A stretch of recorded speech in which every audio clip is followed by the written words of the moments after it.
This is episode 386, dated Friday, November 15th, 2024. You are listening to the In Perspective weekly podcast with Bob Branco and Peter O'Toole.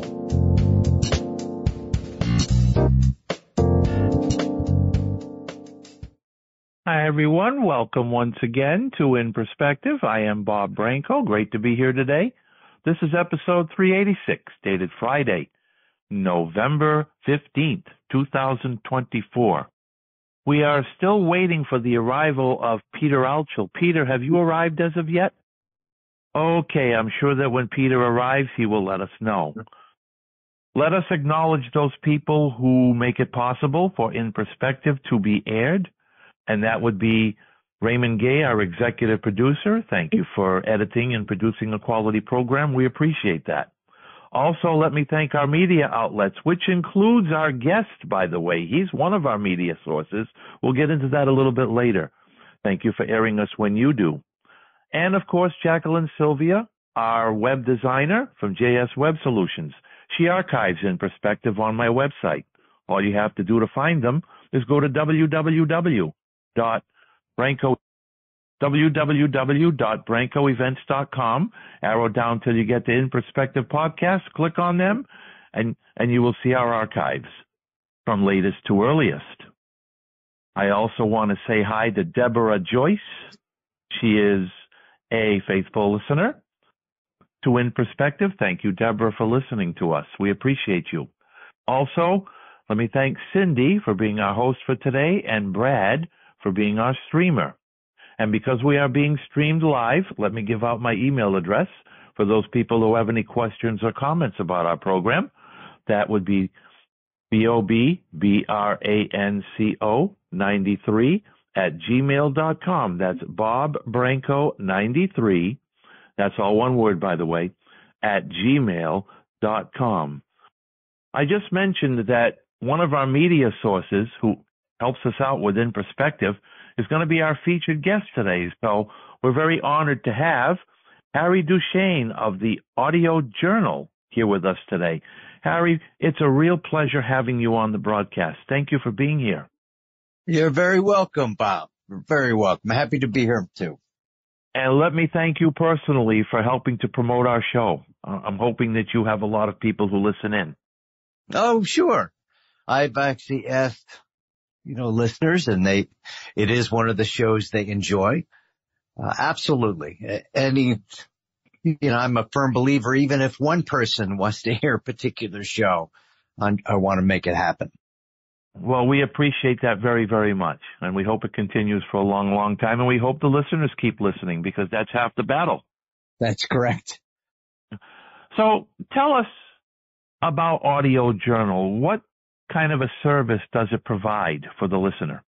Sure. So most people who are listening are, I'm sure, well aware of radio reading service. As of today, I believe there are 80 radio reading services stations in the country that are left. We're holding strong. We're throughout the country, and Massachusetts alone is lucky enough to have 6 stations. And Audio Journal, we broadcast to Worcester County, all the local newspapers, local magazines, books attributed to locally based authors, and we even do old-time radio shows, and we're getting into talk shows as well.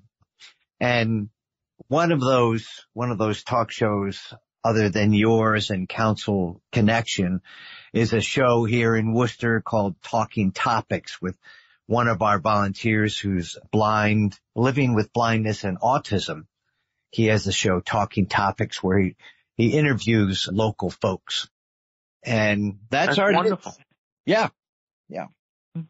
When you say there are 80 radio reading services left, is that an indication that radio reading services are being gradually phased out? I'm not, this is my 3rd year in radio reading services. I don't know if it's fair for me to say it's being phased out. I do know that in some places, the funding has been cut. So they decided to shut down. And so I wouldn't say it's phased out. So in certain parts of the country, it's going strong. In Massachusetts, it's going strong. Illinois, Absolutely. Arizona, there's several places, Mississippi, Ohio, it's going very strong. Colorado is another one. It's going very strong, and there's still a need for it, because I know that a lot of listeners, for example, use NFB Newsline, and people say to me, well, how do you deal with having that competition? And I always say, I don't view it as competition. I view it as another resource. I think when we view things as competition, we view things in a negative light. Like even here in Worcester, we have iAudio Radio, which is an excellent resource. My friend Jack Peacock, he does the audio description for the Worcester Red Sox baseball team and the Worcester Railers hockey team. So these are all great resources, and every single resource, whether it's radio reading or accessibility medical devices, or voting devices, these are all excellent resources. And you're right. It's not competition. It's called networking. That's right. That's a term I like to use, and I believe that's what you're doing. That's right. That's exactly right. So if somebody wants to listen to programming on Audio Journal, whatever the programming is that you have, what would be some of the ways that people can access your station? Sure.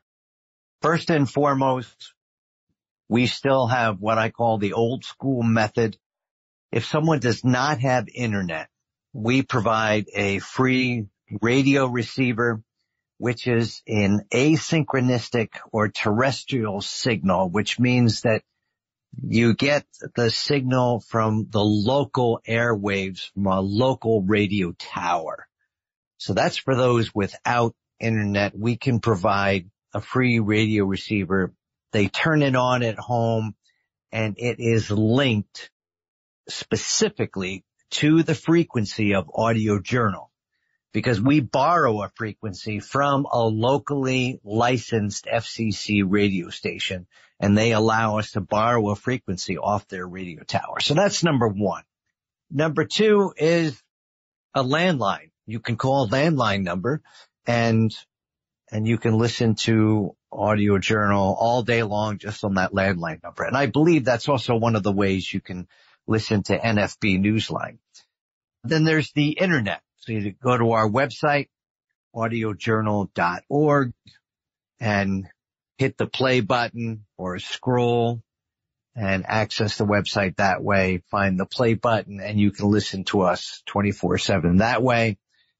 On the website as well, we have archives. We keep up to 4 archives of every show that we broadcast. And so you can go on the website, you're looking for a particular show, and you go there, you find the link, the archive, you click on that, you can listen to that. So that's kind of like on demand. It's very similar to podcasting. And then there's our app. And what is the website? I'm sorry, what is the website? It's audiojournal.org. Audiojournal.org. Okay, and you had another. And the app. Thing that... We're one of the radio reading services that's lucky enough to have an app. And that app is Audio Journal Inc. Audio Journal, 2 words, and then INC. Audio Journal Inc. And you can find it on the iPhone and on the Android devices. And what about again, Echo devices? Yep. On the Alexa devices, you can say, Alexa, play radio station Audio Journal, or you can say, oh, excuse me, Alexa just turned on. Alexa, off. I'm sure a lot of other ladies just went on to tune into your station. It's right. Creepy when that happens now. Like a group effort. Yeah. And we also recently advanced that technology. So now you can say A Lady Open audio journal. And then what you hear is A Lady give choices. Do you want to listen live? Do you want to listen to a particular program? And if you want to listen to a particular program, A Lady will then list every one of our programs. But that's only if you say A Lady Open audio journal. Is there a way we can get a schedule of programming that you have throughout the week? Yes, absolutely. You can go on our website and we have the schedule there, but you can also call us directly and we can send you a Braille copy or a large print copy. And you can call us at 508-797-1117. And again, that's 508-797-1117. Excellent. Excellent. I'm assuming you have a lot of volunteers working for you to help you out? Yes, you are right, Bob. You are one of them. Thank you. Without good people like you providing programming, we don't have a show. We don't have a resource. So we have over 160 volunteers that read the local newspapers from all over Worcester County. We also, as I've said before, they read magazines, they read books, adult books, children books, poetry, sports, the scripts of old time radio shows. And of course, as I said before too, we have interview shows, which is really great. We even have a volunteer who just started a new show called Beautiful Minds. He's a Worcester police officer and he's a musician.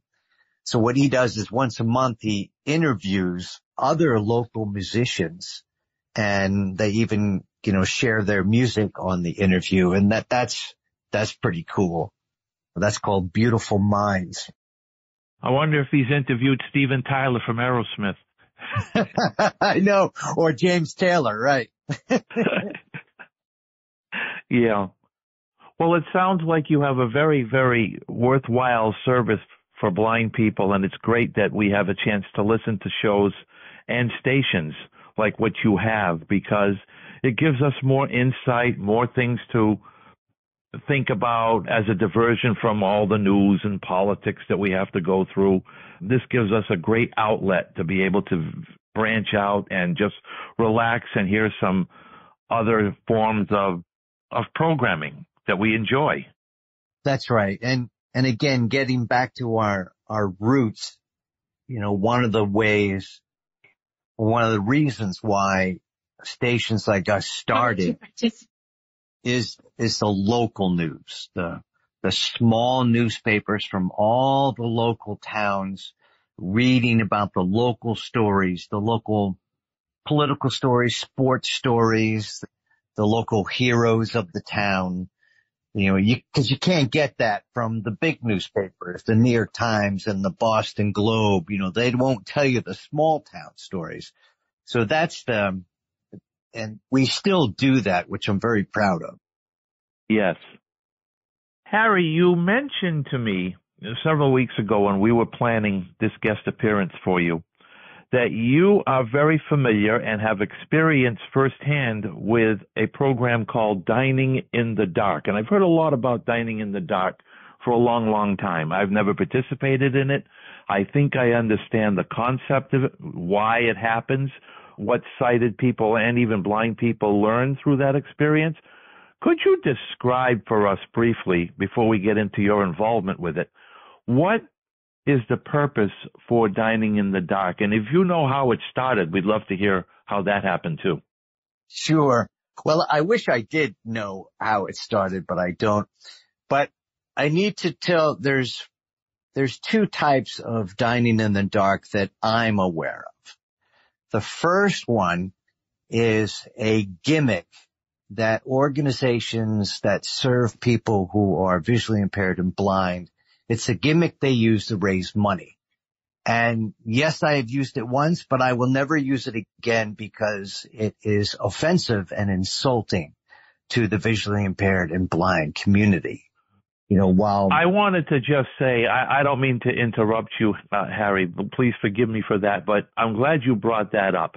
I would never have put it that way, but I am also opposed to dining in the dark. I wouldn't have put it the way you did, but whenever I hear about dining in the dark, it's almost similar to when somebody puts a blindfold on a sighted person in order to introduce them to blindness, if you get my point. I know some people have no problem with that, and I respect that very much, but I think I see what you're saying.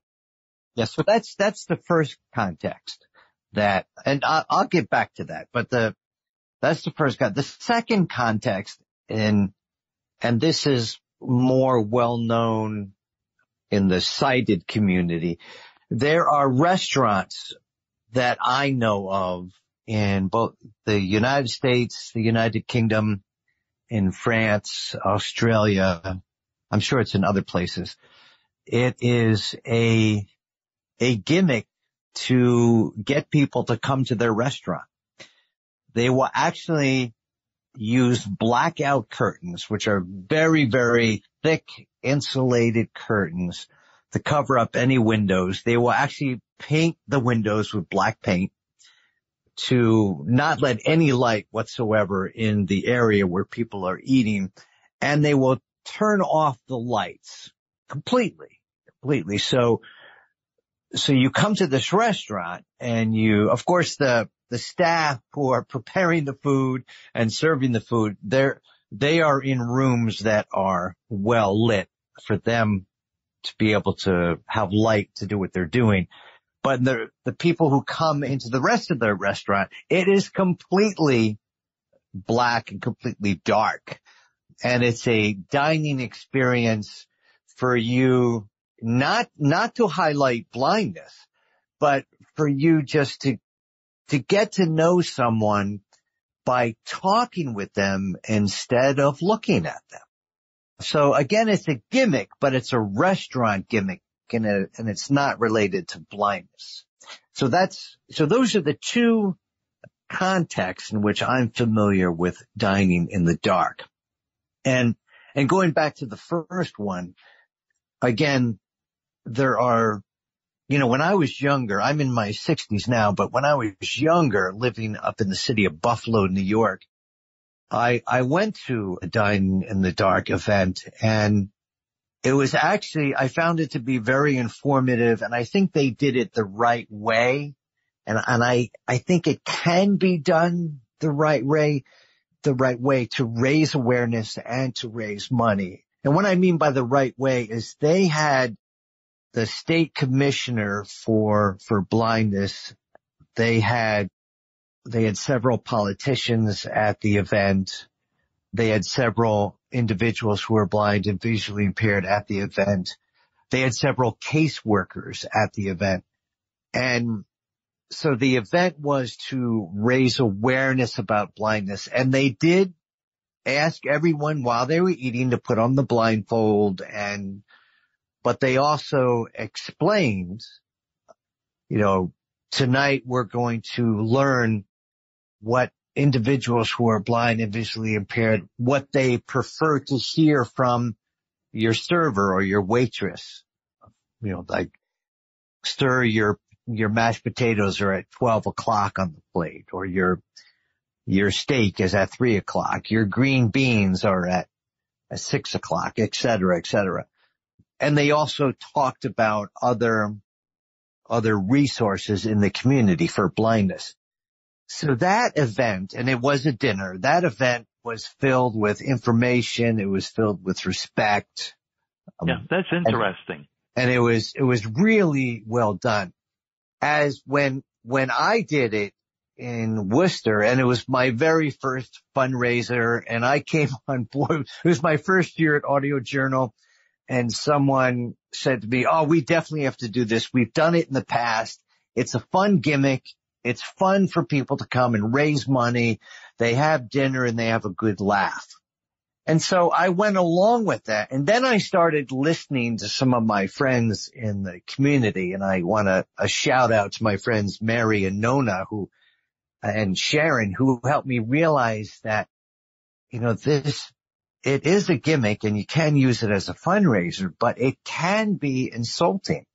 You know, while you're having dinner the way, you know, as a blind individual, you're having a meal and you're trying to enjoy it and talk to your friends. Other people in this large room, this large ballroom, are laughing, you know, and they're laughing about the fact that they can't see their mashed potatoes, or they're laughing at the fact that they go, hey, Ralph, what are you doing? You know,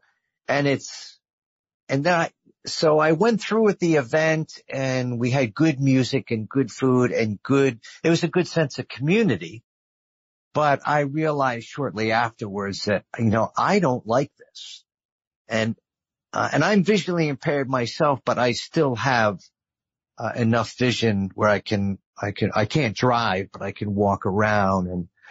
But I realized that this is not an event that I want to do anymore. If I ever did do it again, it would not be this big event. It would be more of an awareness raising event. And I would make sure that members of the blind community and members who work with the blind community and people like the commissioner and others related to that, from the MCB, the Mass Commission for the Blind, or the Mass Association for the Blind, I would make sure that they were there, that they were doing the speaking, and that it was an informative event. Not an event that is like overly serious, but an event to raise awareness and not a gimmick. I hope I haven't beat that dead horse there. No. So in other words, you feel that there is a distinction in the way things are done between the gimmick and the informational event. Correct. I see. I think there is a way to do it respectfully, but you know what? You can still do something like that, but you don't need the blindfold. You don't need the gimmick. If you want to raise awareness, then, you know, provide, like when I think about why people come to our fundraisers, I always like to have a meal. I always like to have the chance for people to socialize and mingle, you know, to bring people together, because we all know after the pandemic, it was so good to come together, you know, in person, to talk one another, to shake hands, pat each other on the back, to hug each other. You know, that was the real beauty of an event. And so at our fundraisers, you know, go ahead, have a dinner, but we don't need blindfolds, especially if you want to raise awareness. You know, let the talking raise the awareness for you. Don't let the blindfolds raise the awareness for you. So this is Peter. I'm sorry, Bob. Oh, hi, Peter. And thank you for being flexible. I am interested in your distinction. So I understand that the blindfolds can be demeaning. You know, you're putting on blindfolds, and it has a level of sort of, I don't know, of sort of buffoonery almost, you know, where people are sort of, you know, making fun of the whole situation. And that, of course, is not cool at all. But then you described the restaurant where it's very, very, very, very dark and blindfolds aren't necessary. And I understand that. But how is that different from wearing the blindfolds as far as the mood of the place is concerned? You understand the question I'm asking? Because I could see it, the other approach that you talked about, the other sort of way it's handled also might breed sort of ha-ha slapstick humor and all of that. How does the second option that you described differ from the first option you described? You mean the restaurant that's in total darkness? Yes. Yeah. I only used it because it's like I've actually never Googled it. I've just talked to people from different parts of the country and different parts of the world. I've, asked them about this. So I brought it up only because I was aware of when people mention dining in the dark, these are the two things that come up, at least to the people I've talked to. And one was the restaurant gimmick, and one is a fundraising gimmick for organizations that serve those who are blind. So both can have, I can see where both can have a funny ha-ha, even insulting way about them. I just wanted to make a distinction that there are two types of things that are labeled as dining in the dark, if that makes sense. Mm-hmm. Yes, it does. It makes very good sense. So you did this once as a fundraiser, or do you do this on a consistent basis? I'm sorry, what was the second part of that? You did this once as a fundraiser, or do you do this on a regular basis, the dining in the dark? Oh, I learned my lesson the first time. Okay. Unless someone twists my arm or said, we're going to put you out of business unless you do this. But I think even if they said that, I don't know if I would do it. Mm-hmm. Because when many people in the blind community in Massachusetts, said to me, I'm uncomfortable with this. I think this is insulting. That really hit home to me, especially as a visually impaired person myself.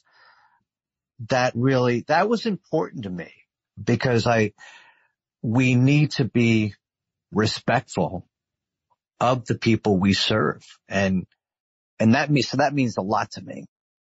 So how do you raise money for the good work you do? So we came up with other ways. So my second year, our fundraiser was, we actually took one of the things that we have in our programming and we did it out in the public. So we have volunteers that are part of a group called Radioactive Theater.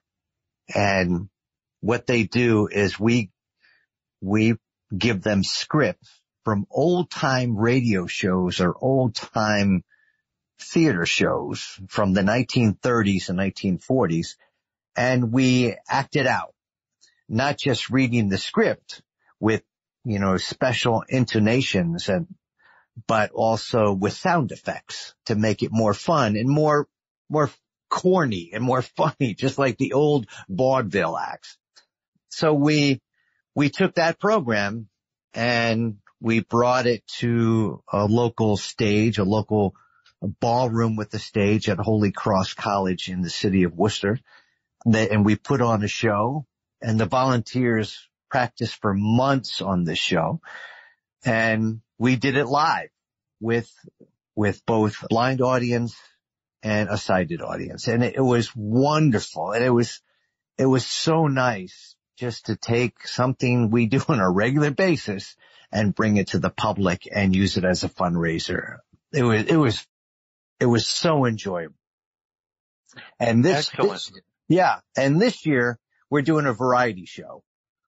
So if anyone on the air is interested and you live in New England, on April 17th at Holy Cross College, we're putting on a variety show with local individuals who do music, old jazz standards, old folk standards. It will be a lot of fun. And we'll also provide dinner as well. And that's April 17th. That's on a Friday night. Am I correct, Harry? No, that's on a Thursday night. On a Thursday night. Okay. Right before Easter, I think. I think you're right. Yeah. Well, good luck with your fundraiser, and I hope a lot of people support it and support you and support Audio Journal, because, like I said earlier, this is a worthwhile organization and it helps a lot of people out. It provides a lot of awareness and education, and that's very important. We would like to introduce our participants now, bring them into the program right now. So what I'd like to do, first of all, is remind everybody that you're listening to In Perspective. I'm Bob Branco, and my co-host is Peter Alchel, and we are interviewing Harry Duchesne, who is with the Audio Journal. Now, Harry, you're the executive director, am I correct? That's correct. Yeah, Harry Duchesne, executive director of Audio Journal. So let me turn the festivities over to Cindy to ask if there are any hands raised. Cindy, do we have any? Yes, sir, you sure do. You All right. hands up, and the first is Deanna. Deanna, welcome to In Perspective. Go ahead, Deanna. Sorry, I'm trying to get unmuted. Well, I wanted to thank you for presenting today because, it must have been more than a year ago. It got broadcast through the community that the radio reading service in St. Louis was distributing echo dots to people that needed them in order to hear their programming. And I thought that was really nice and, wondered about it and just let it, slide off me and didn't think about it. But when I heard you talking about it, I thought that probably means that it's available on my own radio reading service in my state. So I was still muted, so I turned around and asked my device to play it, and she said that through TuneIn Radio, it was available in Missouri, which I had not known, that it actually was available to me, even though I don't live in St. Louis. So that's what I thought was really something that people might not even imagine that it would be available in their state, but it wouldn't hurt to try it if they know the name of their local radio reading service. I happen to know because I've been on the board of MCB and we've voted money to support them before. So that was sort of my sideways introduction into a radio reading service, since I live more than 2 hours from where they're located. Yeah, that's great. That's great to hear that. We have some of my listeners here in Massachusetts. They tell me that they love to use the app for Mind's Eye Radio in Illinois, I believe it is. I believe that's right. So are you officially part of the radio reading service network? In Massachusetts, we're part of a network that's called the Massachusetts Audio Information Network. And on a national level, we're part of IAAIS. And what is IAA? Yeah, what is that? What is that in general terms? That is the International Association of Audio Information Services. And so the work that you do is sort of replicated throughout the country through this organization? Correct. Yeah, we all network through IAAIS. Yeah. And there is, of course, the NFB Newsline, which has been around forever. How does your group of organizations similar to or different from what NFB Newsline does? That's a great question. And depending on who you talk to, some people don't like to talk about it because some people see it as a competition and as I said earlier, I don't see it as a competition. I see it as a resource. But so to my knowledge, NFB Newsline reads all the daily newspapers in the country, or most of the daily newspapers, all the big ones in every state. And I believe they also read magazines as well. And my understanding is the voice for NFB is artificial intelligence or AI, whereas radio reading services is a human voice. We have volunteers all across the country reading, taking the time to read the newspapers, the books, the magazines, etc. And so it's a very human connection.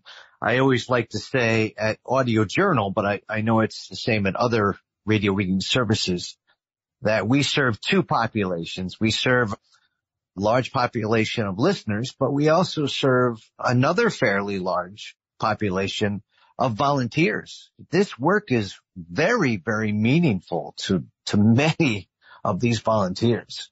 You know, And hopefully that overlaps, Harry, that volunteers are listeners and listeners are volunteers.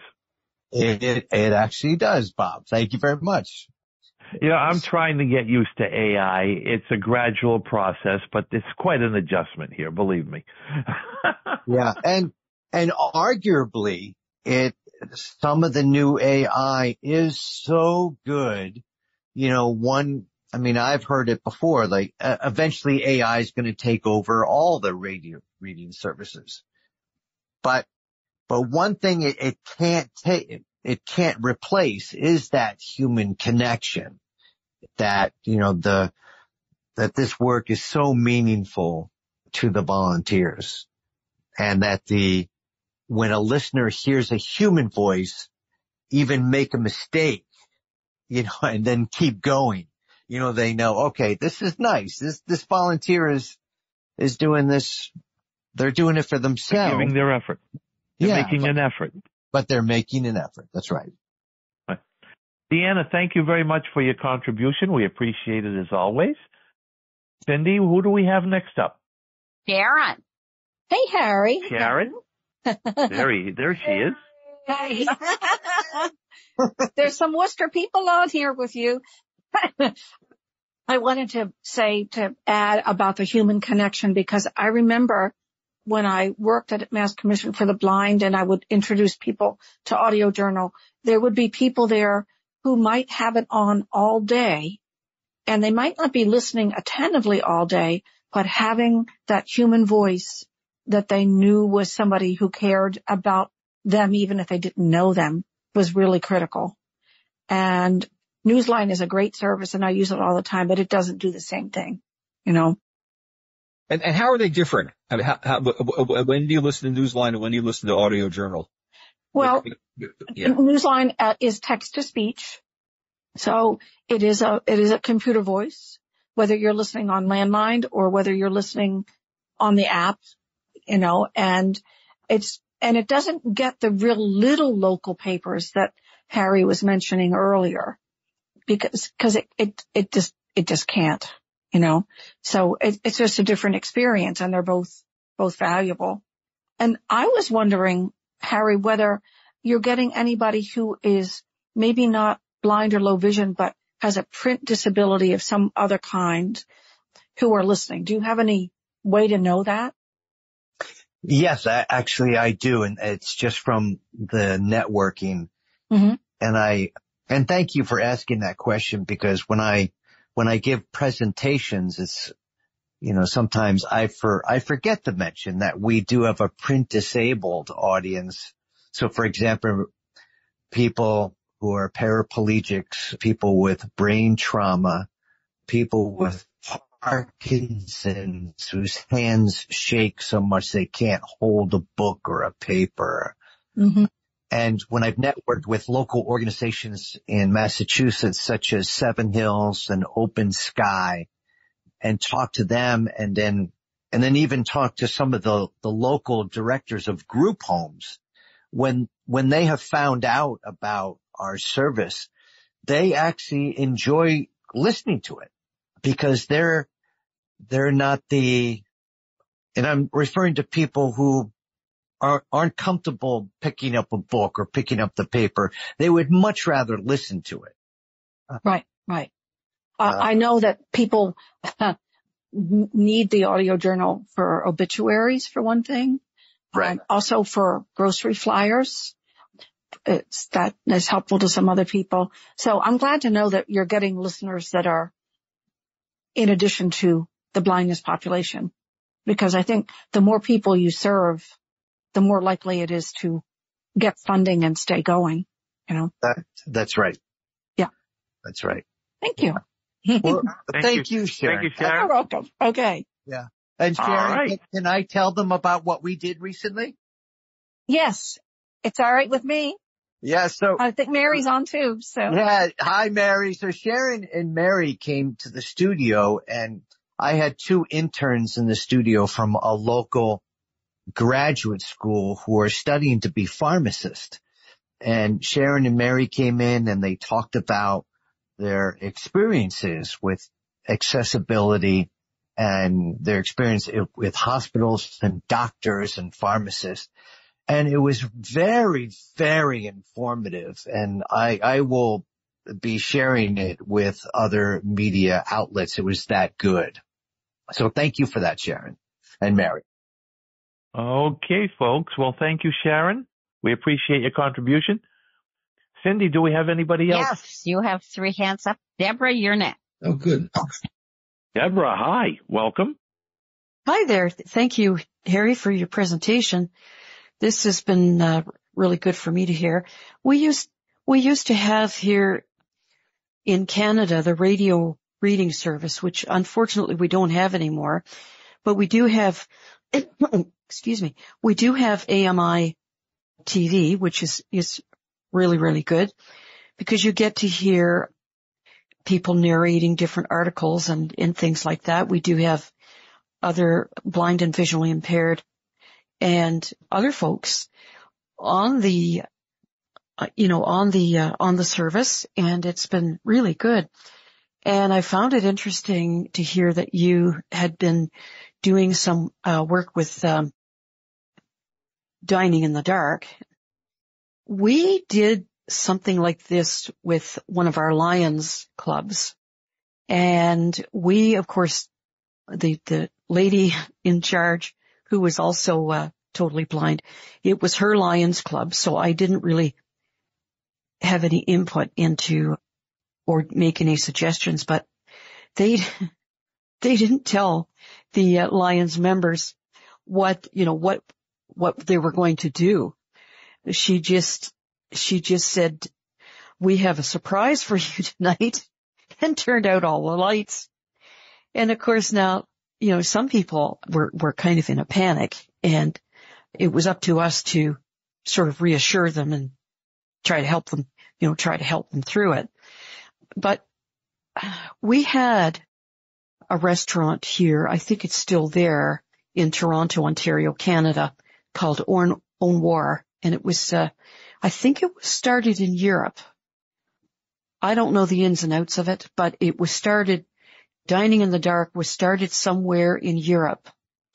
And what they did here in Canada, I'd never been to the restaurant itself, but they didn't use blindfolds. Like, what would be the sense of using blindfolds?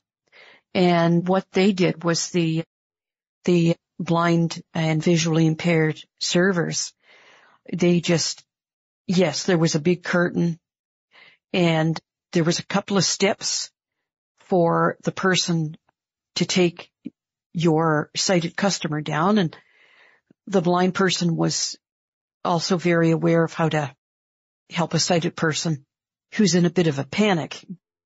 But I said to them one day, I said, you want to be careful that if you have somebody with a heart condition that is, full of anxiety and things like that, you've got to be careful how you do these things. The one thing that I was offended about was that when some of the staff were relocating or some of the blind service were not able to work there anymore for whatever reason, they had sighted people acting as blind people. That's what I was really ticked off about. And when I went to try to find out a little bit more about it from the person who worked there, he said, well, I can't really say much. And I thought, this is really, you're shooting yourself in the foot, by doing stupid stuff like this. So I can understand where it can be very offensive. What was the end result? I don't really know. I had to retire early from my job as a receptionist at the Canadian National Institute for the Blind. That's where I get a lot of my information. And I don't really know. I don't know the end result of it. I was also offended because I knew of a cook that was blind, and she was a very, very, very good cook. And they wouldn't hire her because of liability. Now, I can understand maybe some concerns, but they didn't even sort of the hierarchy, if you will, of the restaurant. Again, cited people in charge, didn't do any of the research. It was just used as kind of a fancy gimmick as far as I was concerned. With Harry, I agree with you. If it's done right, then it's more acceptable, respectable. Yeah. Now, I just want to add one other thing. At our event, I had cited people who signed up to come to the event when I did it 2 years ago. And they said, is the wearing of the blindfold, is that mandatory? And some of the people on the planning committee said yes. And I reached back to everyone and I said, no, I would have, mandatory. I would have had a lot to say about it too. Yeah. But needless to say, I'm not going to, do it again if it's going to be treated silly. Right. And that's right. Yeah. Yeah. But I mean, I enjoyed working with the people that night when I was helping out, and somebody dropped their fork and I knew where it was. I ran right over and she says to me, how did you know her? I said, I heard you. And I said, I'm assigned to your table. So, and I know who's at the table. So, I said, and I grabbed the fork. I grabbed another fork and put it beside her. And I helped her feel for her, her plate and her glass. And I gave her some tips, Great. Well, thank you, Deborah. Thanks for sharing that experience with us and your perceptions about it. Okay. We're moving right along to our next participant. Matthew. Hello, Matthew. Come on, Matthew. You're unmuted, Matthew. You're good. Go ahead, Matthew. Matthew, you are unmuted. Unless you have a headset that's not unmuted. Well, we can go to the next and come back. Yes, I was about to suggest that. We'll get back to Matthew when I readjust here. Okay, who we have? Mary. Hello, Barry. Yes, hello. Hi, everyone. Hi, Harry. It's Mary. Hi. Yes. Hi, Mary. Hello there. So I want to also plug one of Audio Journal's specialty programs, and I think this kind of highlights maybe one of the differences between, an audio journal or radio reading service versus Newsline have specialty programming, and Audio Journal has a book discussion program once a month called Speaking Volumes, and it's been on every month discussing a book, and every book, of course, is available on Bard, and it's been on now for more than 10 years. And a number of years ago, it actually got acknowledgement and a shout out from the Oprah magazine. It was actually featured in the O magazine along with other interesting book discussion groups.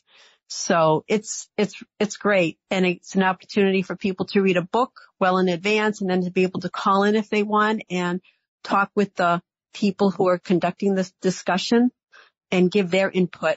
And it's wonderful. So I wanted to give that great program a shout out.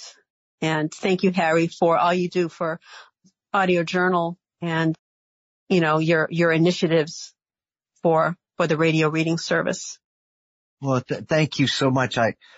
I'd like to add too that, we have the ability for people to call in. I know some stations don't, and Mary has called in and other people have called in. So if they wanted to be a part of a discussion, they don't necessarily have to be there. Although it is really nice to be here in person in the studio, but to have others to have the ability to call in is great for any kind of show. But Mary, thank you for that shout out. That you and Sharon are very kind. Thank you.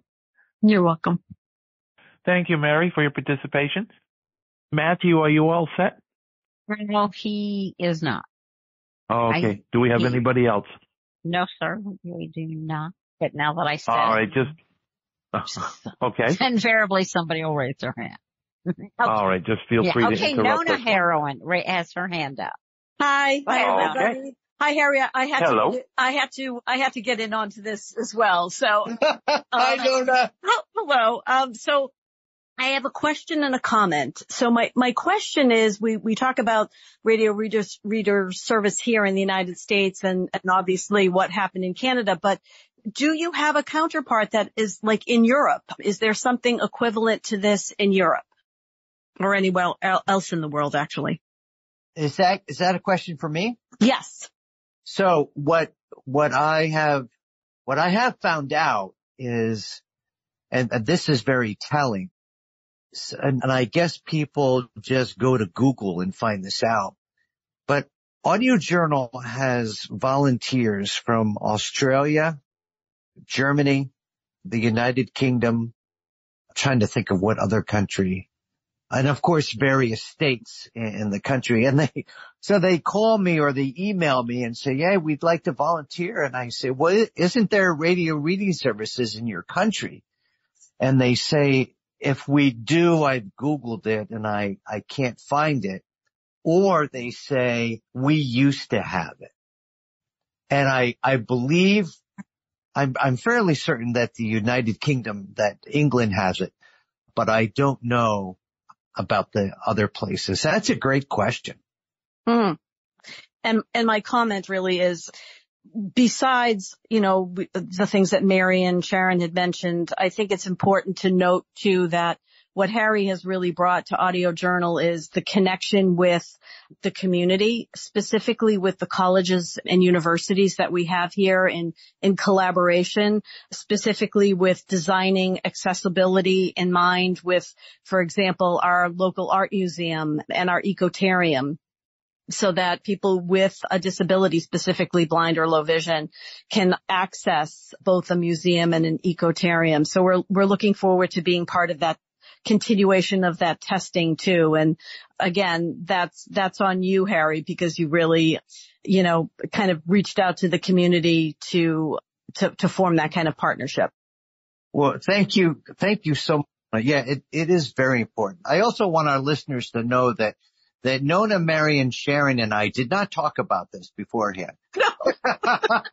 But no. The three of you are very gracious, but you do make a good point, because I'm a firm believer in not just a human connection, but the human networking to help out with community services. It's so vital. I was at a networking event last night at Worcester State University, and I was talking to the executive director of Habitat for Humanity of Worcester, Massachusetts, and he said that he wants to talk to me about helping some of his elderly shut-ins who, some of them in their houses are visually impaired. And I said, absolutely.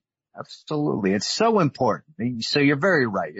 It's that connection is so important. Yeah. Yeah. Great job, Harry. Okay, Bob, thank you, Nona. You have one more hand and you've got 3 minutes and 10 seconds. That's Sharon. All right. Okay. Thank you, Cindy. I just want to say that for any of you who are active with radio reading services, one thing that Harry has done and that you can have happen in your area is publicizing advocacy events that local blindness organizations are doing through public service announcements. We've also had a show, I think once or twice, with legislators in the area to talk about the issues that we're dealing with. So it's a platform not just for entertainment, but for letting people know information about how they can become involved. That's it. Yeah. And it's important to know too that I've heard from around the country that people say, well, politicians are afraid to come in. They're not. They're just waiting to be asked. So Sharon's absolutely right. All right. Well, if we don't have any other hands raised, Harry, you can wrap it up by telling the listeners once again how they can listen to Audio Journal, the 3 or more methods that they have available to them. Sure. www.audiojournal.org, or tell what did you say? The A-lady? Tell the A-lady to open Audio Journal and listen to the different prompts, or you could say, "A lady, play radio station Audio Journal." And if you want to download the app on your smartphone, it's Audio Journal Inc. To download the app on your phone. And if you want to ask me a question or call me, our phone number here is 508-797-1117. And my email is harry@audiojournal.org. That's O-R-G. And if any other radio service purpose people are on the line, I want to say that I recently helped a radio reading service in Michigan get an app for their station because ours was free. Nona talked about that connection with local colleges. We had a local college develop an app for us, and so now they're developing more for other institutions. So it's free. We own it, but it's free to give away. And what? Fantastic. 30 seconds. We are out of time, unfortunately, Harry. Thanks for taking the time for us and to be with us on In Perspective. We appreciate it. And thanks for airing us, too. I think you air us Monday mornings at 10 a.m., from what I understand. I always get the thank you from Julie, your assistant, about that. We appreciate that. Right. But keep up the good work. Thank you. Thanks, You're Bob. welcome, and thanks everybody else. And we'll talk next week. Go safe with God's abundant blessings. We need the rain here in New England, folks, so pray for rain for us. Take care.